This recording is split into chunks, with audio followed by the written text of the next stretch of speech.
Hi guys, welcome back to the channel. It's been some time that we posted anything on the channel. Things have been chaotic here where I work, but we are back. Thank you once again for tuning in. Thank you for supporting us, as well as please remember to like, subscribe, as well as hit the notification button to stay up to date with our weekly posts.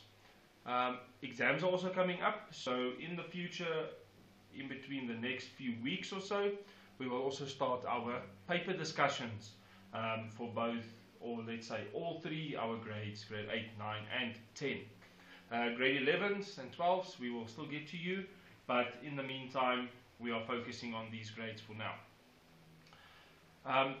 Starting off our new module, we are looking at analytical geometry.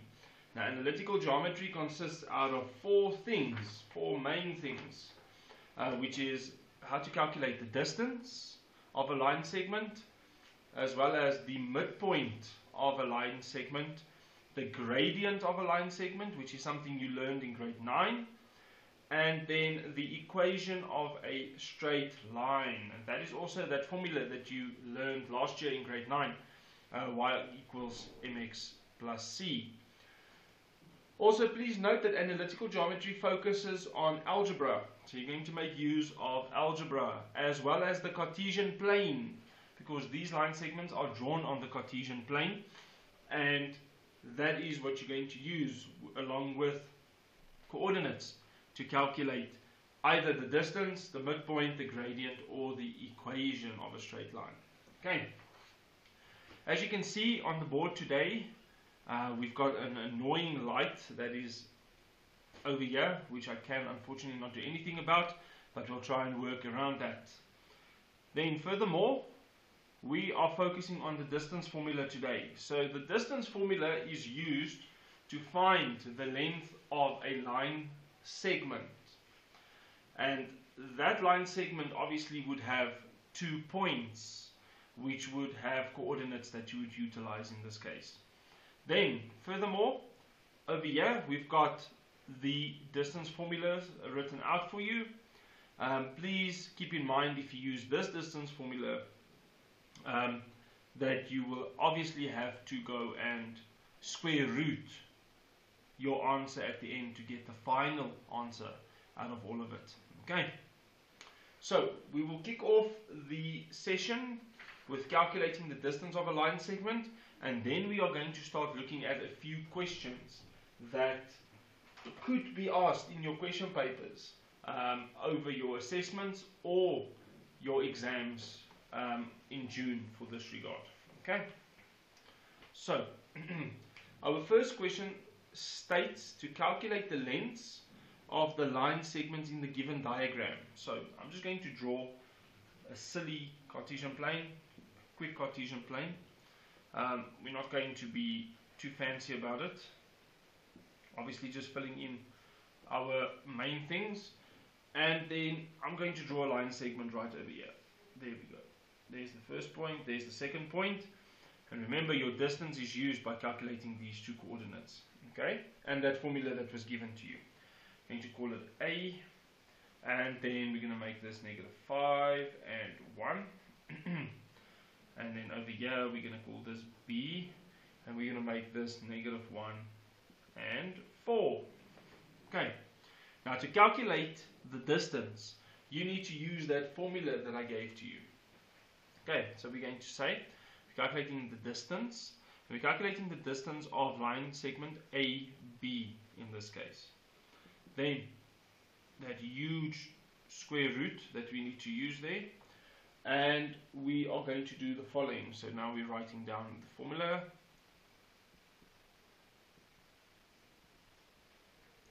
Hopefully I can fit everything in here.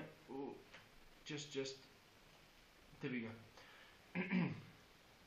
So to calculate the line segment, we need to do the following.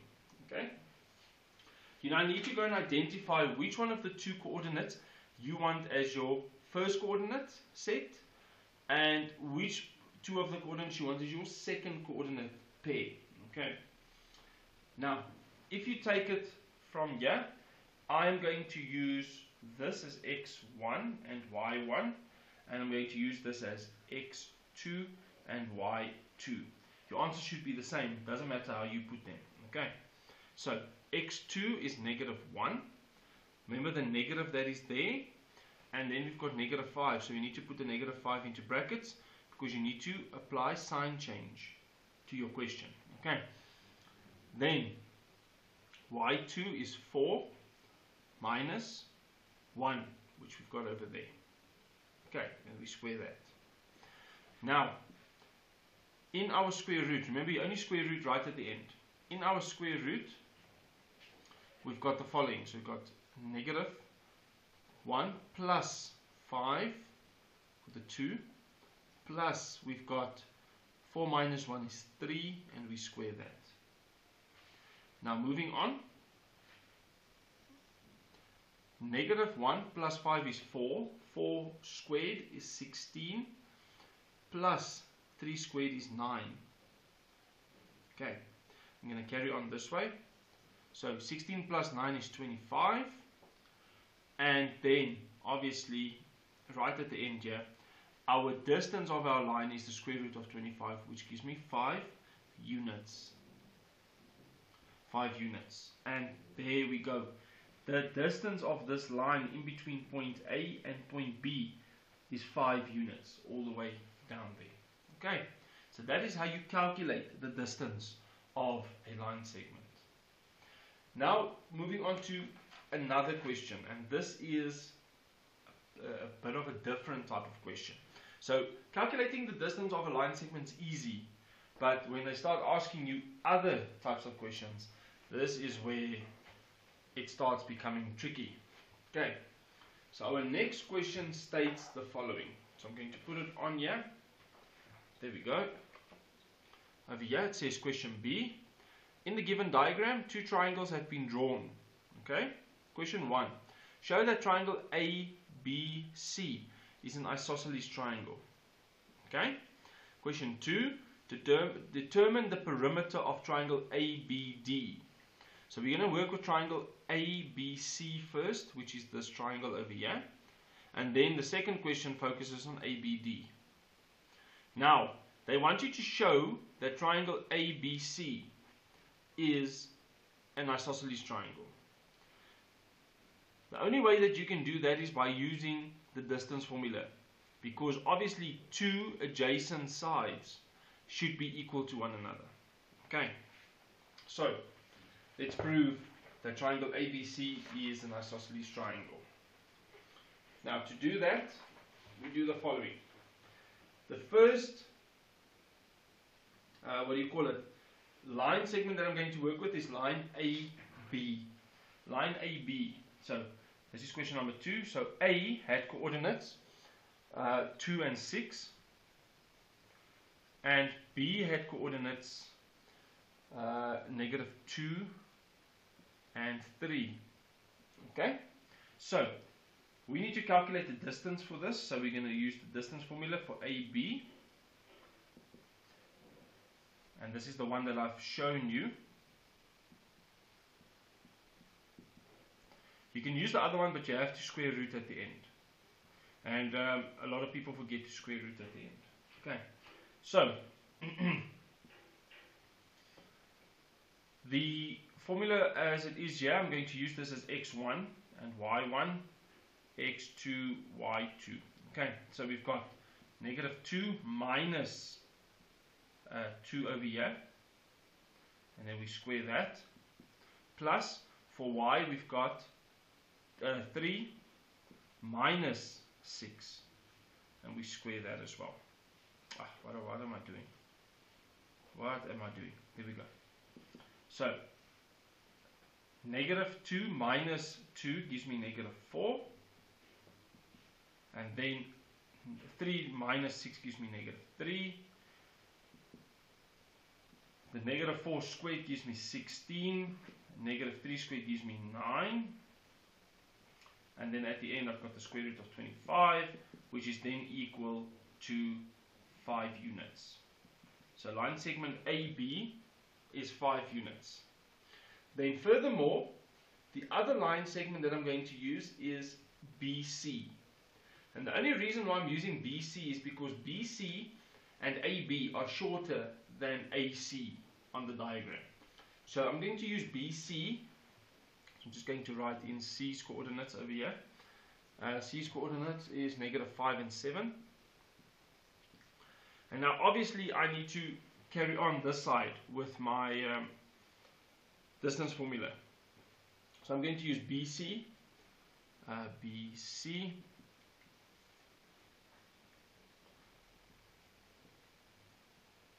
plus y squared minus 1. Ooh, yeah, it just fit in. Don't have a lot of space to work with. Then, so for y2, I'm going to use C as x2 and y2. And then over here, I'm going to use B as x1 and y1 in this calculation. So, I've got -5 minus -2 plus 7 minus 3 squared. So, negative, and a negative is a positive, plus, we've got here, 7 minus 3 is 4. So at the end of the day, when we calculate this, you should get -3 plus 4 squared there. So you should then have 9 plus 16. And therefore, line segment BC is equal to the square root of 25, which gives me 5 units. So therefore, because AB is equal to BC, then we can therefore say that triangle ABC is an isosceles triangle. Isosceles triangle. Okay. So because those two sides that are adjacent to one another are equal in length, you can say that it's an isosceles triangle. Okay. Then our second question asked the following. It asked us to calculate the perimeter of triangle ABD. So determine the perimeter. Let me just clear the board. Okay, question number 3 asked for the perimeter. Oh, that's too high. So the perimeter. We do know that AB is 5 units. Okay, so what we know is that AB is equal to 5 units because we did calculate it in the previous question. Okay, then we now need to calculate the length for AD.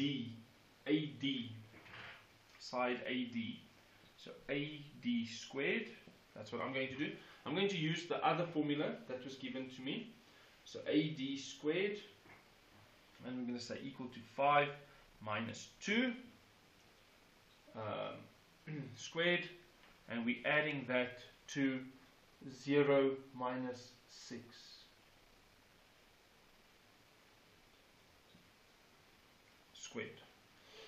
Okay. At the end of the day, this together should give me 3 squared plus 6 squared.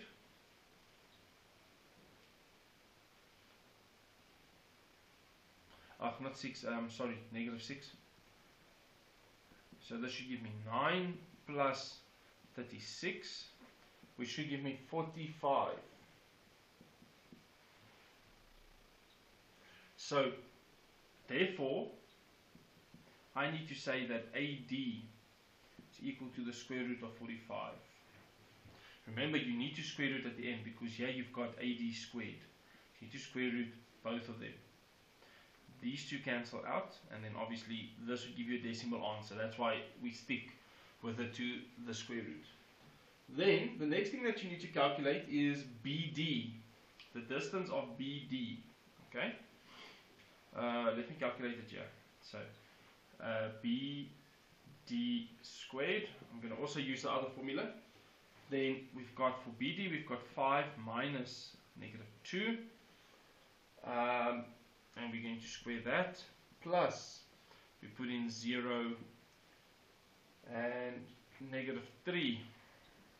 So 0 minus 3 squared. So over here we've then got 5 plus 2. And over here we've got negative 3 squared. So here we've got 49. Because 5 plus 2 is 7. 7 squared is 49.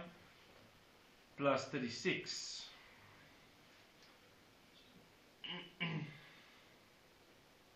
Not 36, plus 9. If we add them together, we should then get the square root of 58. So BD is then equal to 58. So now you've got the distance of AD, you've got the distance of BD. And then the other part that makes, also forms a part of triangle ABD is line segment AB. But you already have it, which is 5 units. So to calculate the perimeter, we now need to add the 5, the 45 square rooted, and the 58 square rooted together. So, therefore, let me write here. Therefore, we then say 5 plus square root of 45 plus square root of 58. And that should give us a total of 19,3 units rounded off to 1 decimal place. 19,3 units rounded off to 1 decimal place. Okay, so what we basically did here to calculate the perimeter is, we obviously had AB already, which is 5 units. If you look at the question here, so we had AB already, which is 5 units. We calculated BD's length.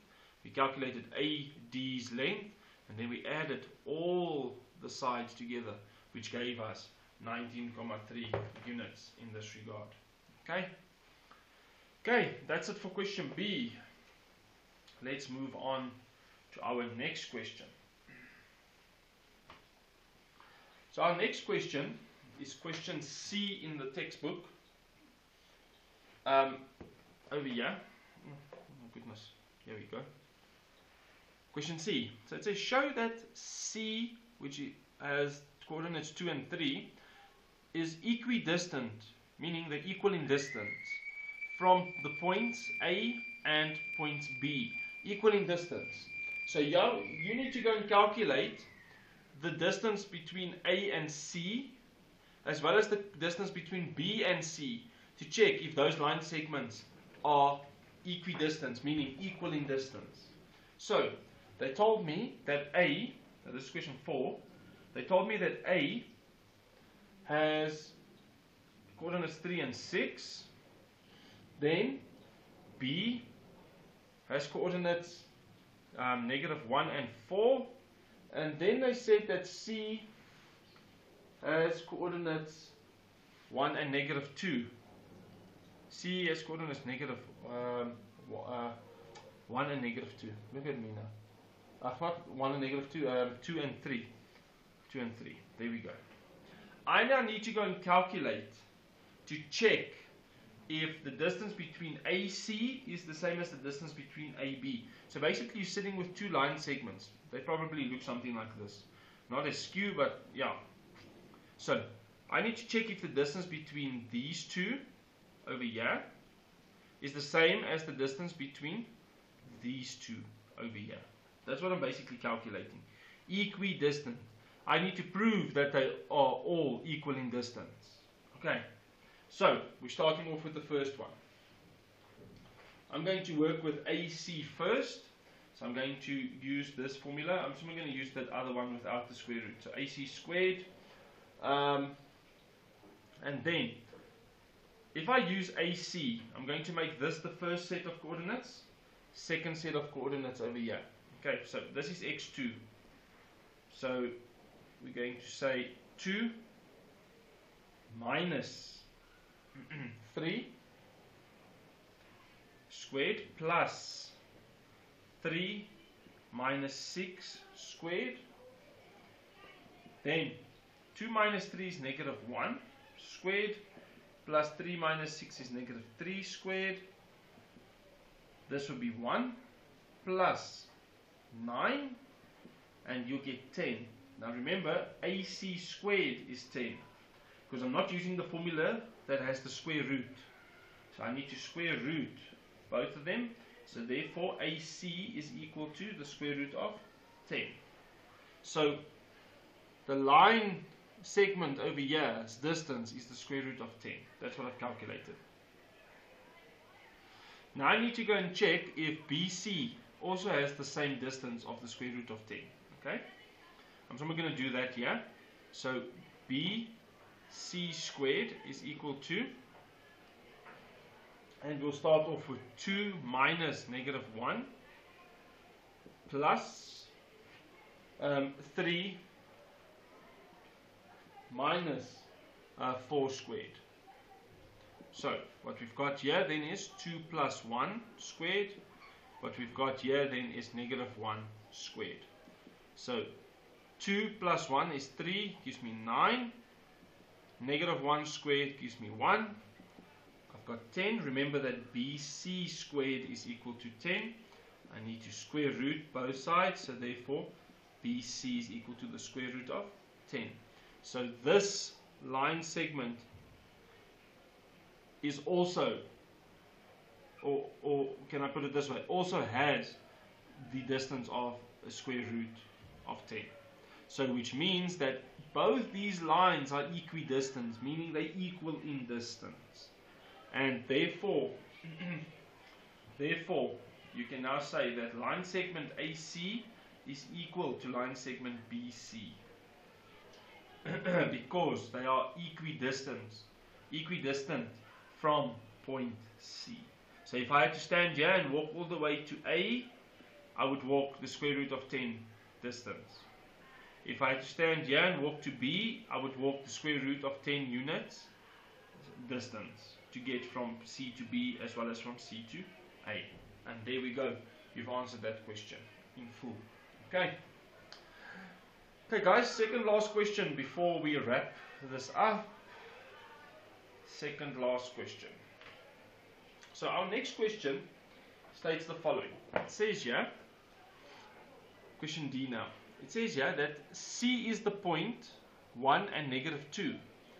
The point D lies in the second quadrant and has coordinates x, 5. If the length of CD is the square root of 53 units, determine the value of x. So we now need to go and calculate the value of x in this coordinate. Okay, so C has coordinates, this is question 5, C has coordinates 1 and negative 2. Then they told us D lies in the second quadrant with coordinates x and 5. Then they tell us that line segment CD is equal to the square root of 53 units. So what they want to know is determine the value of x. So determine the value of x. So they want us to calculate the x value in that coordinate. That's what they want us to do. Okay, so very first thing, distance formula. Okay, distance formula. And I'm going to use the distance formula that does not have the square root. Okay, that does not have the square root.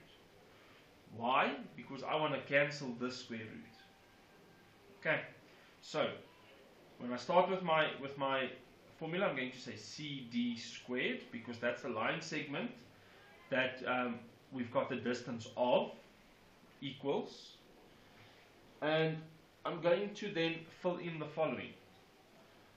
I'm going to make this the second coordinate, I'm going to make this the first pair of coordinates. So it's going to be x minus 1 squared plus we're going to also put in 5 minus negative 2. And we're squaring that. Then, by CD, we put in the 53 square rooted.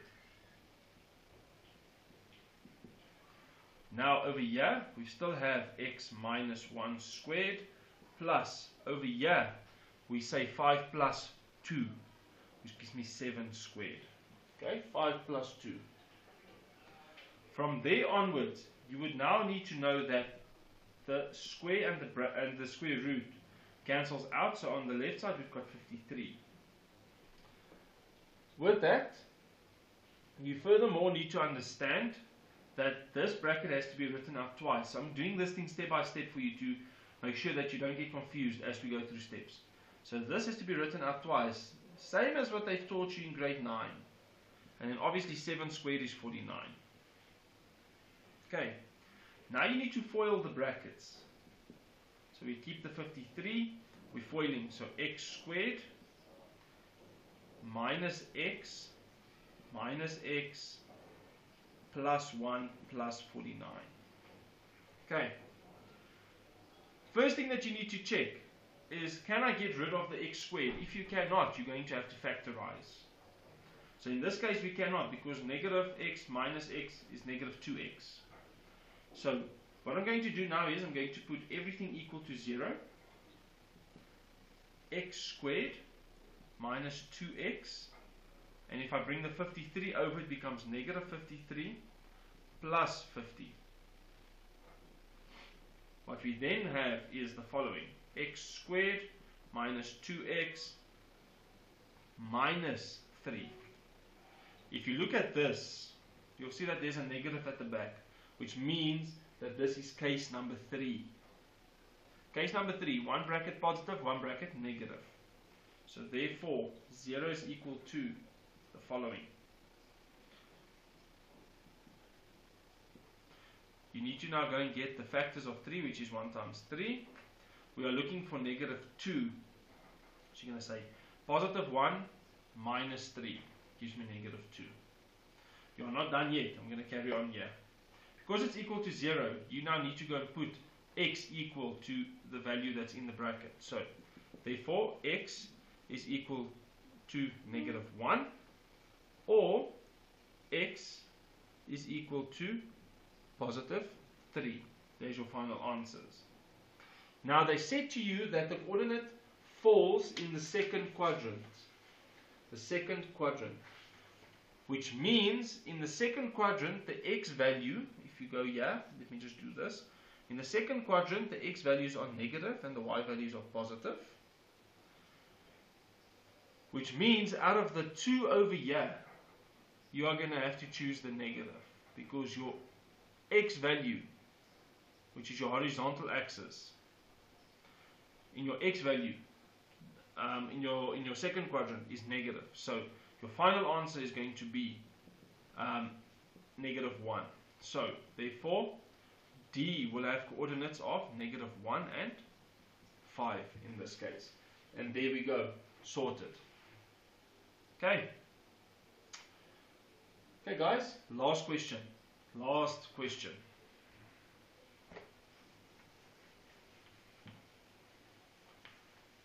Ooh, here we go, last question. Question E. I hope that you guys can see. I am trying to put it the way that you can see. They say here, given the points P, Q and R, you can see R doesn't have anything for Y. Determine the values of Y if P is equidistant from Q and R. Equidistant from Q and R.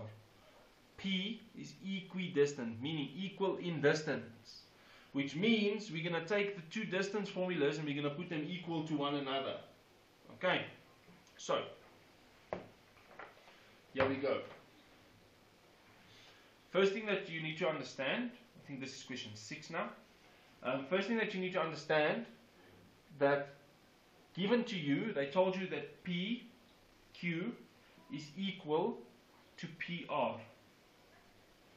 Because in the question they said, calculate for Y if P is equidistant from Q and R, meaning if I draw, like I did in the other question,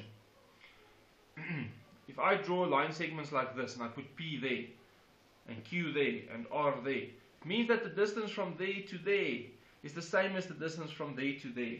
Which now means if I need to go and calculate the value of y, I then need to go and put two distance formulas equal to one another.